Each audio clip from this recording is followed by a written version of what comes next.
Algunas curiosidades sobre los aditivos. El uso de aditivos para conservar los alimentos viene de muy lejos en la historia de la humanidad. Los antiguos griegos y los romanos ya sabían que si cubrían las frutas con cera de abeja, conservante en 901, o resinas, estas aguantaban más tiempo sin echarse a perder. El primer sistema de identificación de aditivos con los famosos números E de la Unión Europea se implantó en el año 1962.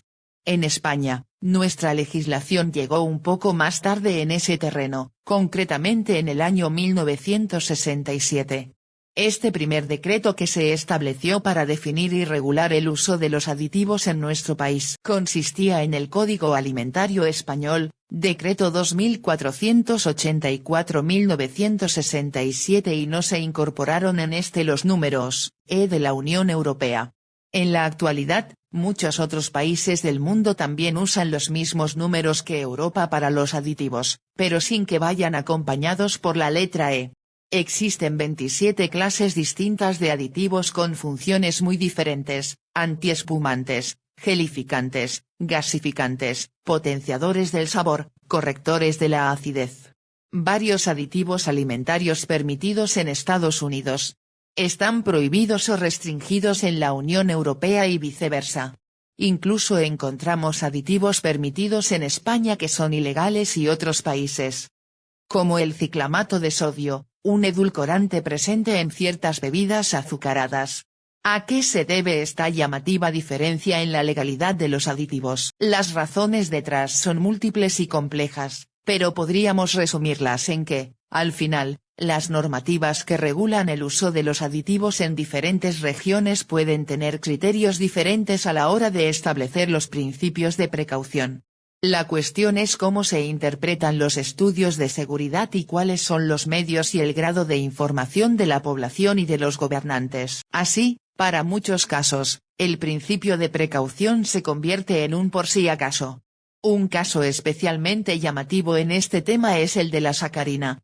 Este aditivo edulcorante tan familiar para nosotros, que está aprobado en la Unión Europea desde 1995, estuvo prohibido en Canadá desde los 70 hasta 2014. Además, en Estados Unidos durante mucho tiempo, los productos con sacarina aparecían con un etiquetado bastante contundente: este producto contiene sacarina, de la que se ha determinado que produce cáncer en animales de laboratorio. Fue en 2010 cuando el gobierno estadounidense se decidió finalmente a retirar de su lista de sustancias peligrosas a la sacarina.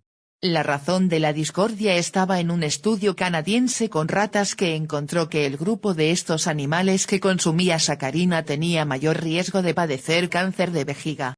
No obstante, y como se suele decir, el demonio suele estar en los detalles. Lo que los gobernantes de Canadá y Estados Unidos no tuvieron en cuenta es que estas ratas consumieron una cantidad descomunal de sacarina que sería imposible que se diera en humanos.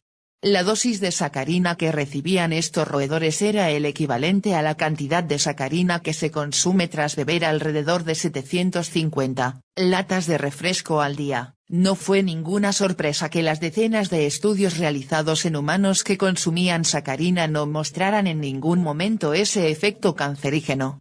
No obstante, esos estudios sembraron el miedo y a ningún gobernante le gusta enfrentarse al miedo de sus votantes por muy irracional que sea. Así que cuando Canadá y Estados Unidos tuvieron que tomar una decisión inicial con respecto a la sacarina, escogieron la vía fácil, la populista, dejarse llevar por los sentimientos de la población, en lugar de por la ciencia.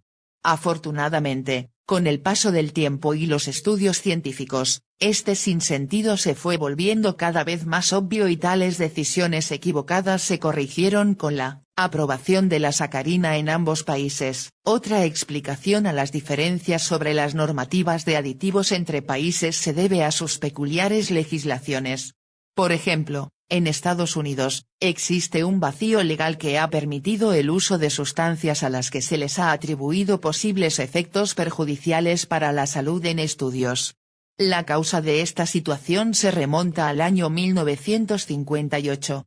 Durante ese año el Congreso de los Estados Unidos modificó la Ley de Alimentos, Fármacos y Cosméticos para impedir que aditivos alimentarios potencialmente carcinogénicos o problemáticos para la salud consiguieran la aprobación de la agencia encargada en dicho país de regularlos, la Administración de Alimentos y Medicamentos, FDA.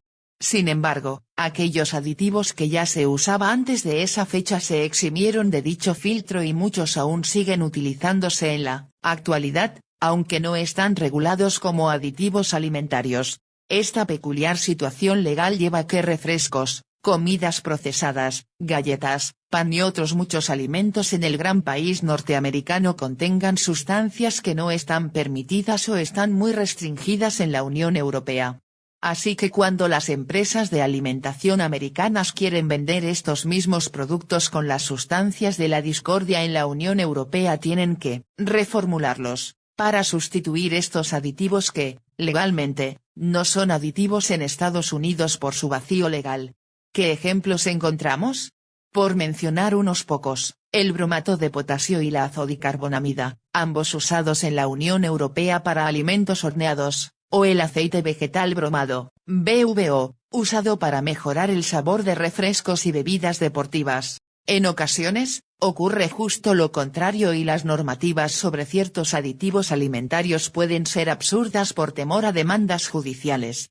Es lo que ocurrió en el estado de California, donde se estableció en 2018 que el café tenía que incluir una advertencia sobre sus potenciales riesgos para la salud asociados a su consumo debido a la posibilidad de que esta bebida contuviera niveles ridículos de acrilamida. Esta decisión se tomó tras la denuncia de un grupo sin ánimo de lucro que acusó a Starbucks y otras 90 empresas que sirven café de no advertir a los consumidores de que beber café podría exponerles a la acrilamida, una molécula que se forma cuando se tuestan los granos de café. Si la motivación judicial que llevó a tan surrealista medida se aplicara al resto de alimentos, muy pocos se librarían de tener una etiqueta alertando de sus posibles riesgos para la salud. No se librarían ni siquiera el pan, ni las patatas fritas, papas fritas en otros países, ni los cereales para desayunar, pues existe la posibilidad de que tengan también una diminuta cantidad de acrilamida.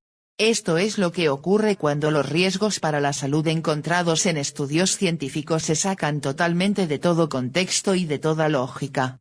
Así, en el paraíso de las demandas judiciales absurdas, Estados Unidos, los caminos de las leyes son inescrutables,